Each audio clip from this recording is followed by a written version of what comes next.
Hi guys, good morning Hong Kong, good morning Philippines. Ito, ang lakas na naman ng ulan at hangin. Ito, grabe oh, lakas ng hangin. Ang lakas ng ulan.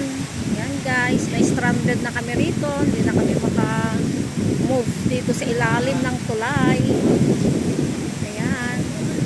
Marami kaming nag-aantay dito na makaalis.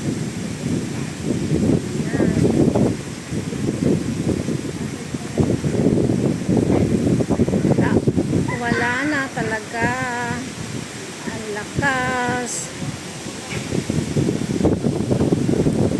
Okay lang sanang umulan kung hindi siya na hangin. Ayan, lakas na yung